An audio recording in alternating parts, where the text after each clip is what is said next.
विचार मंचाच्या समोरील आपण सर्व सन्माननीय परिवर्तनाच्या लढ्यात ज्या ज्या महामानवांनी योगदान दिलं त्या सर्व महामानवांना महानायिकांना विनम्र अभिवादन करत या मंचावर उपस्थित या जिल्ह्याचे सन्माननीय संपर्क प्रमुख दिलीप जाधव, वाशिम यवतमाळ लोकसभा मतदारसंघाची जबाबदारी पेलणारे आणि पश्चिम विदर्भात आम्ही निर्धास्त आहोत असे सन्माननीय संजय देशमुख जी, या महाप्रबोधन यात्रेच्या निमित्ताने इथे उपस्थित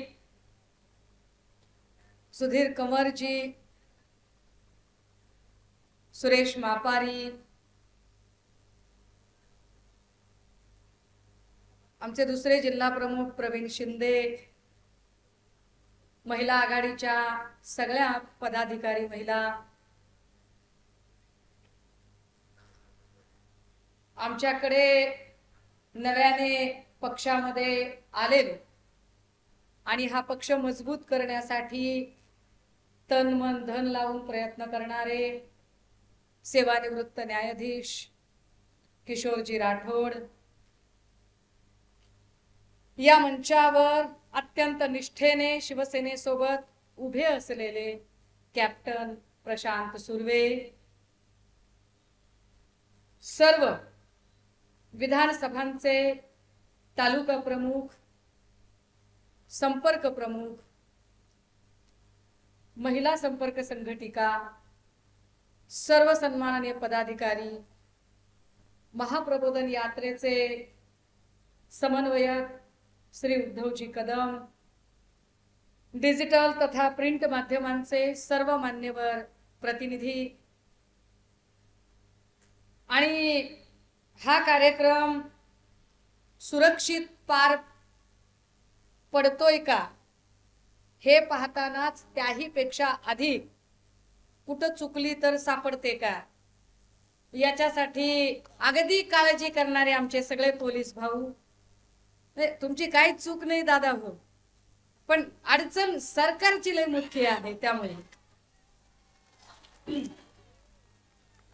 आमची सगळ्या माध्यमांना म्हणजे मी काहीही मांडण्याच्या आधी ज्या देवाभाऊंना उबळ येते शिल्लक सेना म्हणण्याची, त्या देवेंद्रजींनी हा नजारा एकदा बघावा।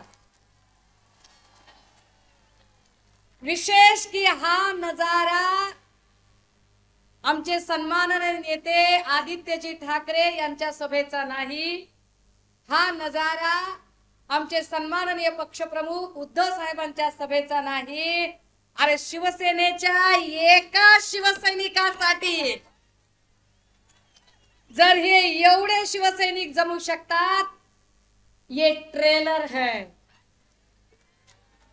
ये ट्रेलर है पक्ष प्रमुखांच्या सभेची काय आगाज असेल याचा भान असलं पाहिजे या सगळ्या मंडळींना। दादा हो, मी काहीही बोलण्याच्या आधी एक कथा सांगितली पाहिजे म्हणजे जरा जास्त कळेल। झालं काय माहितीये का, एक जंगल होतं, जंगलामध्ये एक गुफा होती, गुफेमध्ये वाघ वाघीण राहायचे, ते शिकारीला रोज बाहेर निघायचे। त्याच जंगलात अनेक प्राणी होते, उंट होते, हत्ती होते, अस्वल होते, कोल्ह होतं, लांडगं होतं, चित्तर होतं, तित्तर होतं, घोरपड होती, कासव होतं, सगळ्या प्रकारचे पाहुणे प्राणी होते। तिथेच एक बकरी ही होती, ती बकरी ही चारा आणण्यासाठी जंगलात फिरत होती, फिरत फिरत फिरत ती त्या वाघाच्या गुहेपर्यंत गेली। तिला कुठेतरी रडण्याचा आवाज आला, लहान पिलं रडतायत असं तिच्या लक्षात आलं। बघितलं, जवळ जाऊन गुफेच्या अधिक अधिक अधिक जवळ गेली, बघितलं तर वाघाचे बछडे रडत होते। बकरीला दया आली, तिचं मातृत्व जागे झालं, ती म्हणाली, अरे बछड्यांनो का रडताय? बछड्यांनी सांगितलं, आमची आई आमचे बाबा आमच्यासाठी खायला आणायला गेलेत, आम्हाला भूक लागलीये, आम्हाला खायला काही नाहीये। बकरीचं मातृत्व जागा झालं. ती म्हणाली, बछड्यांनो रडू नका, मला जेवढं शक्य आहे तेवढं मी करेल. बकरीला पाना फुटला, बछडी बकरीला प्यायला लागली. बछडी तृप्त झाली, बकरी निघून गेली. दुसऱ्या दिवशीही पुन्हा असंच झालं. दुसऱ्या दिवशी बकरी गेली, बछडे वाट बघत होते. बछड्यांना बघून तिला पाना फुटला, तिने दूध पाजलं, ती निघून गेली. 1 दिवस, 2 दिवस, 3 दिवस, 8 दिवस हा शिरस्ता सुरू राहिला. आणि एके दिवशी अचानक नेहमीप्रमाणे बकरी गुफेमध्ये आली आणि तिथे ती त्या बछड्यांना पाना पाजायला लागली. इतक्यात वाघ वाघिणीची एंट्री झाली. वाघ वाघिणीला चाहूल लागली की अरे आपल्या गुहेमध्ये कुणीतरी आहे, काय करायचं. ते एकदम चौताळले, रागात आले, भडकले, गुरगुरले, डरकाळी फोडली. आणि आमच्या गुहेत यायची तुझी हिम्मत कशी झाली, आमच्या बछड्यांना हात लावायची हिम्मत कशी झाली, तुला तर एका पंजात आम्ही खलास करू. जसाही त्यांनी पंजा उगारला, तिची 2 बछडी होती, ती बछडी पुढे आली आणि म्हणाली, आई बाबा हिला मारू नका. अहो तुम्ही नसताना हीच आमची काळजी घेते, हिला मारू नका, हिला काही करू नका, हिचे आपल्यावर उपकार आहेत. हे ऐकल्याबरोबर रागाचं रूपांतर कृतज्ञतेमध्ये झालं. दोघांनी हात जोडले, आभार मानले की अगं बाई तुझ्यामुळे आमच्या बछड्यांना इतके दिवस आम्ही म्हणतोय की आमची बछडी इतकी सुरक्षित, इतकी सुखी, इतकी हसत खेळत कशी असतात, तू त्यांची काळजी घेतलीस का. आता बकरीच्या कुटुंबामध्ये आणि वाघाच्या कुटुंबामध्ये दोस्ती झाली, नातं तयार झालं, शेजार धर्म तयार झाला. आणि आता बकरीचे बछडे सुद्धा वाघाच्या बछड्यांसोबत खेळायला लागले, गुहेत यायला जायला लागले, वाघाला मामा म्हणायला लागले. कधी कधी वाघ आपल्या पाठीवरनं बकरीच्या बछड्यांना सैर जंगलातली करत होता. एके दिवशी असाच वाघ बछड्यांना पाठीवर घेऊन जंगलात न जात असताना घडलं काय, वरून जाणाऱ्या गरुडाने बघितलं. गरुड खाली उतरला, म्हटला अरे काय नजारा आहे की वाघाच्या पाठीवर आपण बकरीचे बछडे बघत आहोत. गरुड खाली उतरला आणि त्या बकरीकडे गेला आणि म्हणाला, अगं बकरी मी काय बघतोय, हे काय चित्र आहे, अगं तुझी बछडी वाघाच्या पाठीवर कशी. बछडीने घडलेली सगळी घटना सांगितली की बाबा रे असं असं झालं, ती बछडी भुकेसलेली होती, मी पाना पाजला होता, वाघाला फार त्याच्याबद्दल आभार कृतज्ञता वाटली, तेव्हापासून आमचं नातं जुळलेलं आहे आणि ते माझ्या लेकरांना भाचा म्हणतात आणि माझ्या लेकरांचे ते मामा आहेत.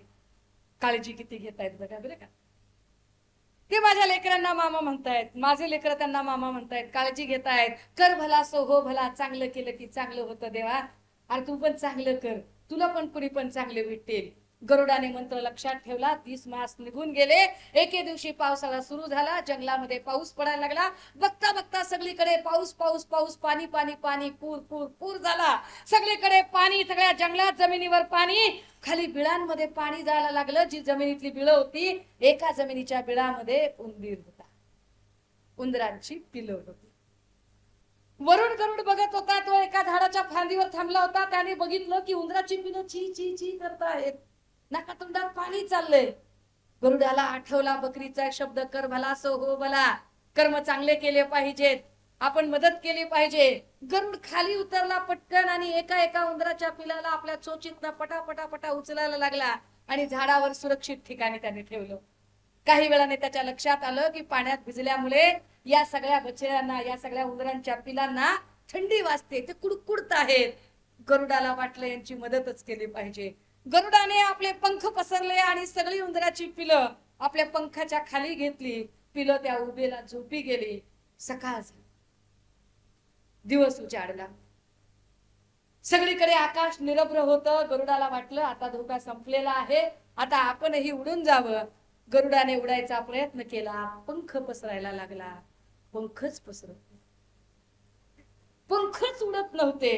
काय झालं कळेना. गरुडाने इकडे इकडे बघितलं, अरे काय झालं, हे असं काय घडलेलं आहे. अगदी त्याच वेळेला त्याच्या लक्षात आलं की रात्रभर ज्या उंदरांना आपण पंखाखाली घेतलं होतं, त्याच उंदरांनी पंख कुरतडले, पंख कापण्याचा प्रयत्न केला होता.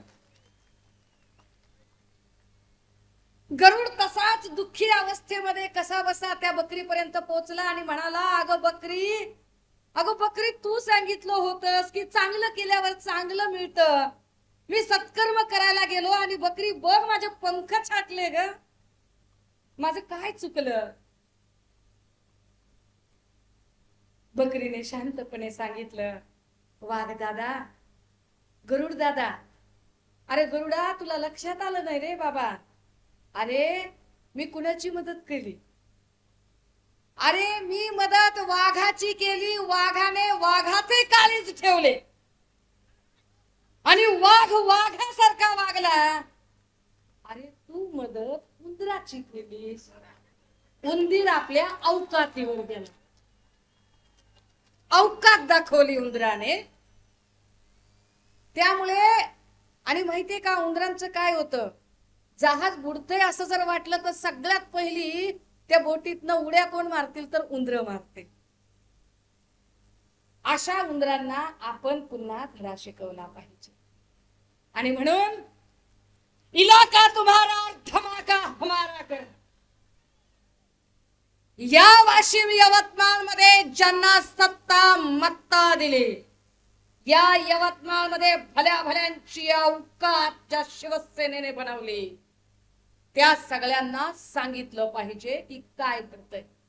त्या सगळ्यांना सांगितलं पाहिजे की अरे ज्याने तुम्हाला पंखाखाली घेण्याचा प्रयत्न केला, तुम्ही त्याचे पंख छाटायला निघता. पण बदमाश आहो, अरे फरक पडत नाही. एक अव्वल अस्सल शेतकरी असतो की नाही, तुम्ही धान्य चोरून न्याल, पेरण्याची कला नाही. शिवसेना उद्धव बाळासाहेब ठाकरे माणसं पेरणारी आणि नेते तयार करणारी फॅक्टरी आहे. देवेंद्र फडणवीस साहेब, तुम्ही शिल्लक सेना म्हणालात, अरे बघा इथं लोकसभा विधानसभेचे इच्छुक उमेदवार म्हणून जे इथे स्वागताला येत होते ना, जागा पुरत नव्हती. इथे जागा, ही ताकद आहे आमची. हा सगळ्या पहिल्यांदा सगळ्यांना जरांची अवकात दाखवली पाहिजे, गरज आहे. कारण आम्ही जाऊ द्या जाऊ द्या गोडीत घ्यावं म्हणतोय, पण यांना काही कळतच नाहीये. राजे हो, मला याचं भान आहे की मी वाशिम मध्ये आहे. त्या वाशिम मध्ये, ज्या वाशिम मध्ये या शिवसेनेचं रोपटं ज्यांनी लावलं आणि महाराष्ट्राची सत्ता मत्ता अस्मिता अबाधित ठेवण्यासाठी हा शिवसेनेचा वटवृक्ष वाढवला, त्या वंदनीय बाळासाहेबांनी ही कधी काळी इथे हजेरी लावली. आणि इथे बोलताना त्यांनी सांगितलं की वाशिमच्या पुढचा तालुका हा शब्द पुसून काढा आणि तिकडे जिल्हा लिहा. तो जिल्हा ज्या वंदनीय बाळासाहेबांमुळे जुलै 1998 ला हा जिल्हा तयार झाला. मी त्या जिल्ह्यात आहे. मला आनंद आहे की ज्या परिसरात ही सभा होते त्या परिसराचं नाव सुद्धा वंदनीय बाळासाहेबांचं नाव आहे. ज्या लोकांना असं वाटतं की आता शिवसेनेचं काय होईल, त्या सगळ्यांना कळलं पाहिजे. विशेषतः देवेंद्र फडणवीस ज्यांनी कपटीपणाचा कळस केला आणि जे शिल्लक सेना म्हणाले, त्यांना कळलं पाहिजे. Devendra ji, only for your kind information, तुमच्या माहितीसाठी, या वाशिम मध्ये नगरपालिकेत आमचे 7 नगरसेवक होते आणि 7ही जण जागेवर आहेत. भावना गवळींच्या सोबत कुणी गेलेलं नाही. जिल्हा परिषदेमध्ये आमचे 7 सदस्य होते आणि 7ही जागेवर आहेत. भावना गवळी सोबत कुणी गेलं नाही. मार्केट कमिटीला आमचे 3 जण आताही आहेत. तुमच्या एवढे खोकेंचे पूर वाहत असतानाही पंचायत समितीला 5 मधनं एकाला जरा चटक लागलेली असेल, ते एक जरा हल्लय, पण 4 जण तट देऊन इथला किल्ला लढत आहे. ते त्यांना माहिती असलं पाहिजे. दादा हो, महाप्रबोधन यात्रा का आपण घेतोय आणि कशासाठी, तर आम्ही वारंवार म्हणतोय की महाप्रबोधन यात्रा ही कुणाला टीका करण्यासाठी नाही. पण जर कुणी शिवसेना उद्धव बाळासाहेब ठाकरे किंवा शिवसैनिकांकडे वाकडी नजर करत असेल, जर कुणी सन्माननीय पक्ष प्रमुखांकडे बोट दाखवत असेल, त्यांच्याबद्दल अपशब्द काढत असेल, तर या शिवसेनेची एक निष्ठावंत शिवसैनिक म्हणून त्या प्रत्येकाचा चक्रवाढ व्याजासकट हिशोब घेतला जाईल.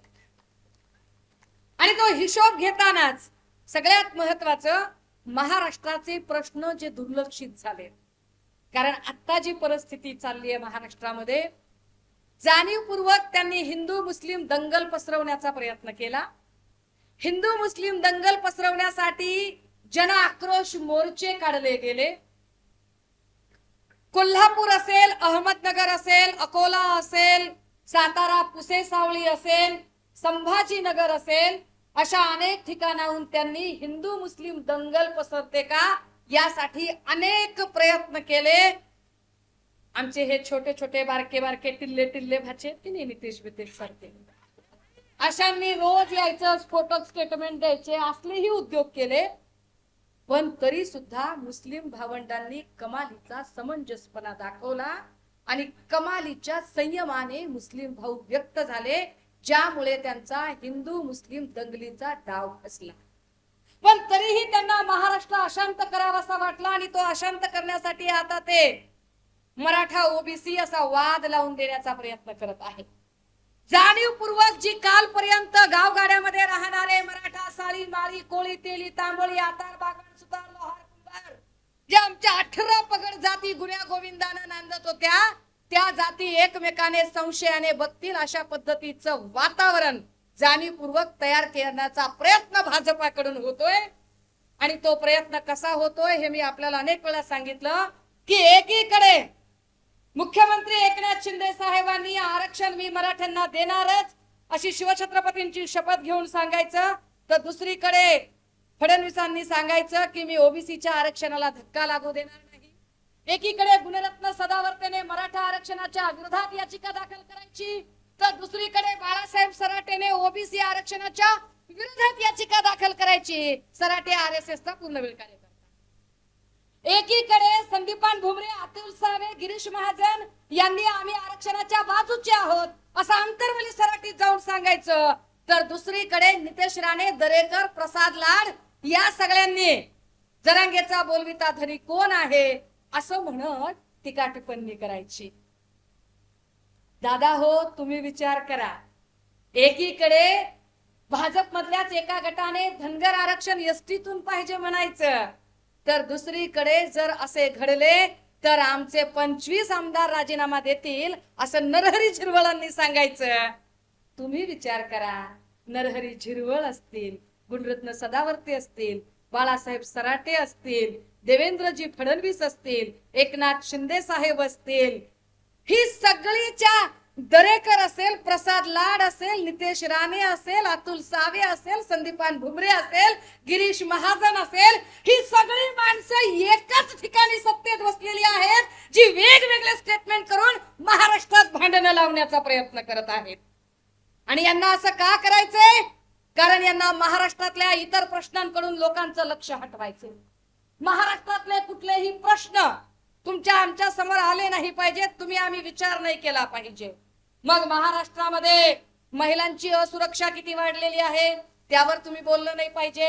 कंत्राटी भरती, आरोग्य कर्मचाऱ्यांच्या कंत्राटी भरतीचा प्रश्न जो नागपूरला आम्ही फार व्यवस्थित मांडला होता की ज्या लोकांनी कोरोनाच्या काळात आपला जीव धोक्यात घालून काम केलं, त्या लोकांच्या त्यांच्या हक्काचे पैसे तुम्ही देत नाही आणि तुम्ही मात्र लोकांच्या पैशावर गुवाहाटी सुरतला मजा मारून येता. त्याला काय अर्थ आहे?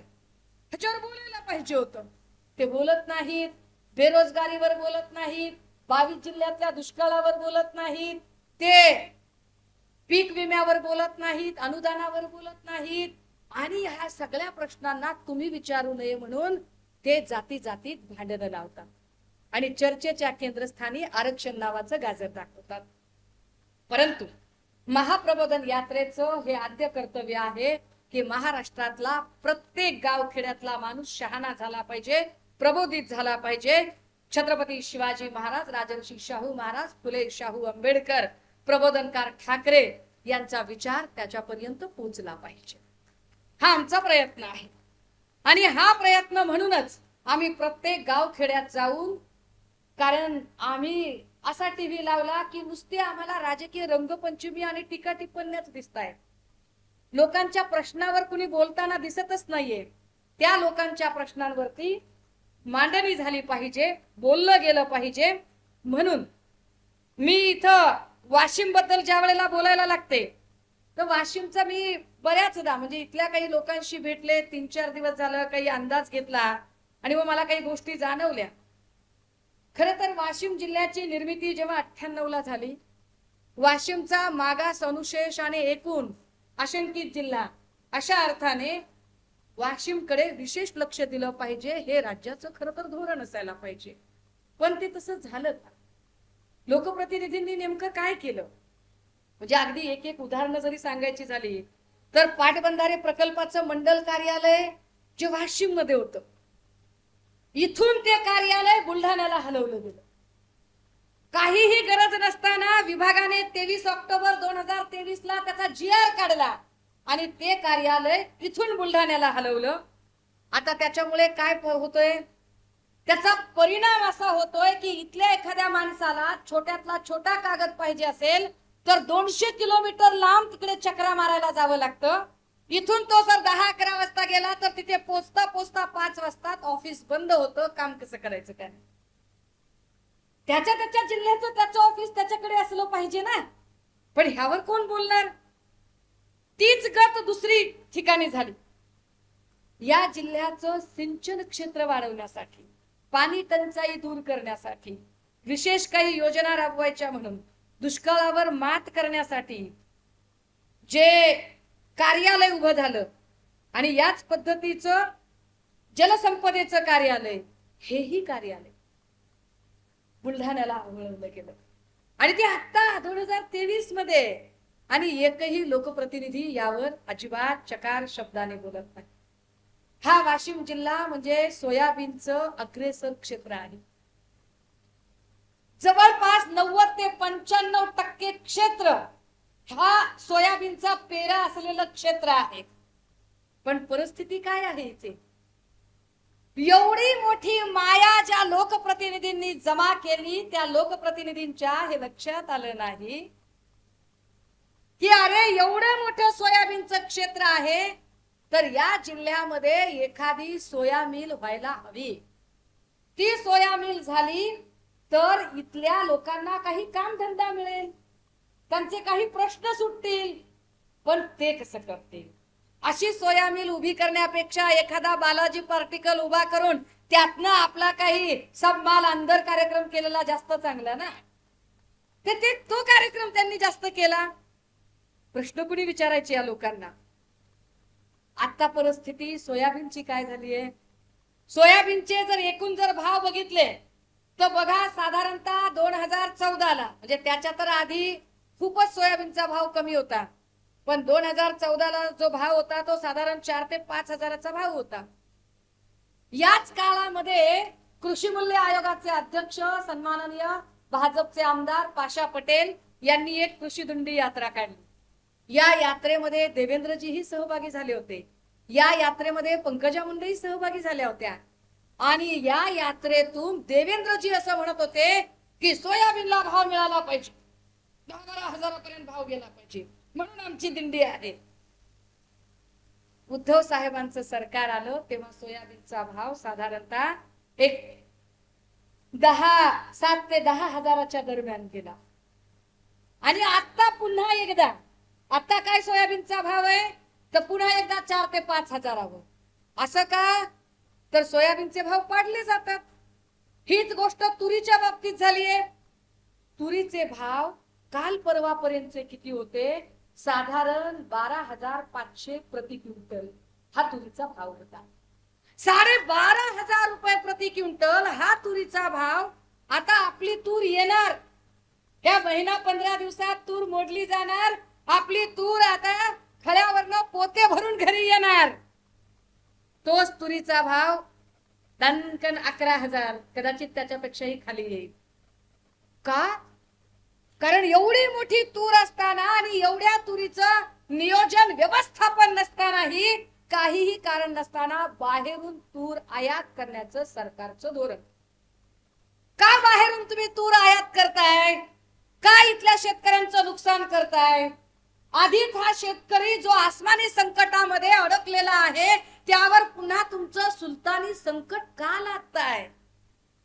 आणि या शेतकऱ्यांच्या बाबत कोण कोण विचार करणार? ह्या शेतकऱ्यांच्या बाबतीत अजून एक, मला आता तो व्हिडिओ दाखवायची इच्छा नाहीये, कारण तो उद्धव साहेबांनी पण एकदा दाखवलेला. काय बोलत होते देवेंद्रजी, काय बोलत होते विरोधी बाकावरून. मी लाईट कापू देणार नाही, मी हे करू देणार नाही, असं जमणार नाही. आता काय झालं? आता शेतकऱ्यांचं काय परिस्थिती आहे? अरे एक एक डीपी आणि ट्रान्सफॉर्मर साठी इथला शेतकरी वेटिंग वर आहे, वेटिंग वर. तेवढ्यातून जर ट्रान्सफॉर्मर बसवलाच तर 48 आणि 72 तासामध्ये ट्रान्सफॉर्मर एकदमच उडतो. ट्रान्सफॉर्मर उडाला, पुन्हा नवा ट्रान्सफॉर्मर बसवायचा, पुन्हा पैसे भरा. काय करायचं शेतकऱ्यांनी? ट्रान्सफॉर्मर सारखे सारखे उडतात. ज्या ट्रान्सफॉर्मर कंपनीकडून ट्रान्सफॉर्मर मागवले जातात अधिकारी टेंडर देऊन, हे कोणत्या कंपनीचे आहे जेवढे फॉल्टी ट्रान्सफॉर्मर येतात ह्यावर कोणच बोलत नाही. अधिकारी, सरकार आणि ट्रान्सफॉर्मरच्या त्या कंपन्या, ह्या सगळ्यांचं जणू काही आर्थिक साठ्या लोट्याचं गणित झालंय. शेतकऱ्यांकडे कोण बघत? शेतकऱ्यांच्या प्रश्नाचं काय? यावरती अजिबात म्हणजे चकार शब्द बोलले जात नाहीत. शिवसेना उद्धव बाळासाहेब ठाकरे पक्ष एक गोष्ट ठामपणे सांगू इच्छितो की आमचं सरकार आल्यानंतर आमची वाशिमसाठी ही पहिली जबाबदारी असेल की इथली महत्वाची कार्यालय जी बुलढाण्याकडे वळवली गेली आहेत, ती कार्यालय पुन्हा वाशिम मध्ये आली पाहिजे. जे इथल्या लोकांच्या सोयीसाठीच अत्यंत महत्वाचं काम आहे, ती कार्यालय इथं येणं. कारण त्या त्या जिल्ह्याला त्या त्या जिल्ह्याचं कार्यालय असतं. एका जिल्ह्यात 2 कार्यालय तुम्ही का करता? ही साधी गोष्ट आहे. त्यामुळे ती आमची पहिली जबाबदारी असेल. इथल्या शेतकऱ्यांना दिलासा देणं ही जबाबदारी असेल. कंत्राटी आरोग्य कर्मचारी असेल किंवा आझाद मैदानावर बार्टी आणि महाज्योतीचे संशोधक विद्यार्थी जे 20 दिवसापासून उपोषणाला बसलेत आणि सरकारला त्यांची दखल घ्यायला अजिबात वेळच नाही आहे, त्या प्रत्येकाचे प्रश्न सोडवण्यासाठी आणि त्यांच्या पाठीशी कुटुंब प्रमुख म्हणून ठामपणे उभे राहण्यासाठी सन्माननीय पक्षप्रमुख उद्धव साहेब हे कटिबद्ध आहेत. दादा हो, या सगळ्यांमध्ये अजून एक महत्वाची गोष्ट की आम्ही दर वेळेला विकासाच्या मुद्द्यावर बोलायचा प्रयत्न करतोय. आम्ही गोरगरिबांचे, सामान्य लोकांचे प्रश्न मांडण्याचा प्रयत्न करतोय. पण हे सामान्य लोकांचे प्रश्न मांडताना पीक विम्याच्या साठी शिवसेनेने एक आक्रमक भूमिका घेतली. मागच्या दिवाळीच्या सणाला भर दिवाळीमध्ये धाराशिवचे आमदार श्री कैलास पाटील हे दिवाळीत उपोषणाला बसले. आपण इतके लढे दिले पीक विम्याच्या विरोधात, कोर्टात जाऊन वाटेल त्या पद्धतीने सरकारच्या समित्या सगळ्यांच्या समोर मांडणी केली आणि प्रत्येक ठिकाणाहून सांगितलं की पीक विमा कंपन्यांनी शेतकऱ्यांचा विमा हा त्यांच्या खात्यामध्ये अग्रिम जमा केली पाहिजे. तो अजूनही जमा झालेला नाही. आम्ही पश्चिम विदर्भातले आमचे सगळे शिवसैनिक या संदर्भाने आग्रही भूमिका मांडताहेत. आणि होय, शिवसेना या मुद्द्यावर ठाम आहे की पीक विम्याची ही जी लढाई आहे, हे जे आंदोलन आहे, या आंदोलनात आम्ही शेतकऱ्यांच्या सोबत आहोत. या सोबतच ज्या काही इथली बेरोजगारी असेल, इथल्या कंत्राटी भरती असेल, इथल्या लोकांचे प्रश्न असतील, या प्रत्येक प्रश्नावर मांडणी करणे ही आमची जबाबदारी आहे. पण होतंय काय? याच्यावर बोलत नाही ना कोणी. बोलायला सरकारला वेळ नाही. आम्ही प्रश्न विचारतो देवेंद्रजींना, तर देवेंद्रजींची ती जी शाउटिंग ब्रिगेड आहे ती काहीतरी भलतच बोलते, ती तर्काला धरून उत्तरच देत नाही. आम्ही म्हणतोय अरे अख्खं राज्य, दादा हो, माया हो, तुम्ही माझ्याशी सहमत आहात का? मी सरळ साधा प्रश्न विचारते. तो प्रश्न राजकीय नेता म्हणून नाही, आई म्हणून विचारते, बहीण म्हणून विचारते, लेक म्हणून विचारते की अरे माझ्या राज्यातला माझा भाऊ, माझा लेक, माझा बाप, माझा चुलता मालता, जी काही माझी माणसं आहेत, ही माणसं व्यसनाच्या विळख्यात अडकली नाही पाहिजेत. ड्रग्सच्या विळख्यामध्ये सगळीकडे तरुणाई अडकत चालली आहे आणि यावर सरकार बोलत नाही. हा प्रश्न विचारणं पाप आहे. हा प्रश्न आम्ही विचारतो त्यांना, तर यावर बोलत नाही देवेंद्रजी.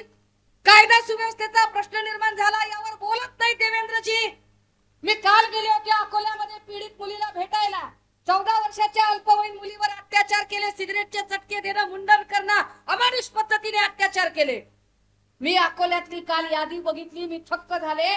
शाळकरी मुलींवरच्या किती बलात्काराच्या घटना घडल्या आहेत. आणि महिला आयोगाची अध्यक्षा किंवा भाजपच्या 3ऱ्या-4थ्या फळीतल्या आक्रस्ताळ्या पुढारी झालेल्या बायका त्या म्हणतात की सगळंच पोलिसांवर कसं सोडता, मुलींनी सुद्धा आत्मनिर्भर व्हायला पाहिजे. अरे दादा हो, तुम्ही विचार करा. 5 वर्षाचं, 7 वर्षाचं, 10 वर्षाचं लेकरू, त्याला काय कळणार आहे आत्मनिर्भरता? ते भाजपच्या त्या बायका सांगतात की आम्ही टोल फ्री नंबर दिलाय, त्याच्यावर फोन करा. अरे 7 वर्षाच्या लेकराजवळ असतोय का मोबाईल? त्यानं कधी टोल फ्री वर फोन करायचा? त्या टोल फ्री वरचा फोन त्याला जमल का करायला? कल्याणमध्ये 7 वर्षाच्या लेकराला भुसकून मारलं. मी त्या मुलीच्या आई वडिलांना भेटायला गेले तर काळीच कापत होतं, कारण त्या लेकराच्या फोटो समोर 3ऱ्या दिवशी नैवेद्य म्हणून काय ठेवलेलं होतं? एक मॅगीचं पॅकेट, चॉकलेट आणि छोटी कुर्ती. ही गंभीर परिस्थिती आहे. कायदा सुव्यवस्थेचे 3, 13, 9, 18 झालेले आहे. देवेंद्र फडणवीस कायदा मंत्री म्हणून, सॉरी गृहमंत्री म्हणून सपशेल नापास झालेले आहेत. अगदी आजची घटना आहे. आज येरवडा कारागृहामधला एक कुख्यात गुंड फरार झाला. टांगा पलटी घोडं फरार. काय करायचं त्याच्यावर? अरे काल परवा मी एक व्हिडिओ ट्वीट केला आणि सांगितलं की बघा पोलिस कैद्यांना कसली पाकिटं पुरवतायत. पाकिट, अरे कैद्यांना एखादी वस्तू द्यायची असेल तर त्याची प्रक्रिया असते ना राजा. जेलमध्ये जावं, तिथं त्या कारागृह निरीक्षकाची परमिशन घ्यावी, लेखी द्यावं, वस्तू तपासाव्या, मग आत जाव्या. ह्या वस्तू आत कशा? कुठेतरी गाडी थांबून कशा काय तुम्ही पाकिटं दिली? पोलिसांच्या उपस्थितीत ही देवघेव करून कशी पाकिटं दिली? दादा हो, विचार करा. उद्धव साहेब सत्तेमध्ये असताना नुसत्या IQ माहितीवरून, कारण परमवीर सिंग नंतर म्हणतो माझ्याकडे कुठलाच पुरावा नाही, मी ऐकलो होतं म्हणून म्हणलो की 100 कोटीची वसुली. ऐकलो होतं. नुसत्या IQ माहितीवरून भाजपची शाउटिंग ब्रिगेड राजीनामा राजीनामा आणि सरकार पाडायची भाषा करत होती. आम्ही पुरावेच्या पुरावे देतोय रोज, तरी देवेंद्र भाऊ काही खुर्ची सोडत नाही. देवेंद्र भाऊला खुर्ची काय सुटत नाही. आता आजची गोष्ट, आम्हाला काही बोलायचं नाही बरं त्याच्यात. आजचीच गोष्ट म्हणजे कालची गोष्ट. काल आम्हाला सन्मान्य संजय राऊत साहेबांनी एक फोटो ट्विट केला. आणि म्हणले की बाबा महाराष्ट्रातलं हे काही कुणाला ओळखायला येतंय का बघा. नाव नव्हतं, काही नव्हतं. कुणाला ओळखायला येतंय का बघा, हे मकाऊच्या कशीनोत काय करतंय ते. नाव होतं का? ना, कुणाचंच नाव घेतलं नव्हतं. भाजप न उडता तीर कशाला अंगावर घ्यावा? गरज आहे का? लगेच भाजपवाले म्हणायला लागले तुम्हाला भाजपचेच लोक दिसतात का? म्हणजे त्यांनीच सांगितलं की भाजपचा माणूस आहे. बरं तरी पण आपण काहीच बोललो नाही. तर त्यांचाच एक नेता म्हणला बावनकुळे साहेब बाहेर गेलेले आहेत आणि कुटुंबासोबत गेलेले आहेत. चोर की दाढ़ी में तिनका, अरे हम कुछ बोलेच नहीं, हम मुंह खोलेच नहीं, तुम्हीच बोलते, तुम्हीच राज खोलते. हाय क्या हो गया है म्हणल्यासारखं. अरे तुमचंच सगळं चाललंय, आम्ही काही बोललोच नाही. पण आम्ही कशासाठी, आम्ही काय म्हटलं, सन्मान्य संजय राऊत साहेब सुद्धा म्हटले की कुणी फिरायला गेलं, मजा करायला गेलं तर आमचं काही म्हणणं नाही बाबा, जावं, त्याच्यात काय.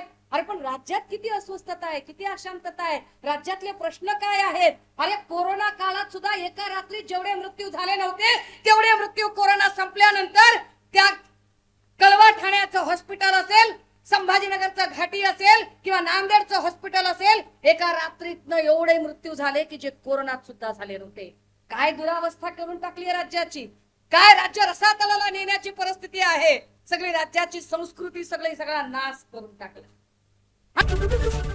एबीपी माझा, उघडा डोळे बघा नीट.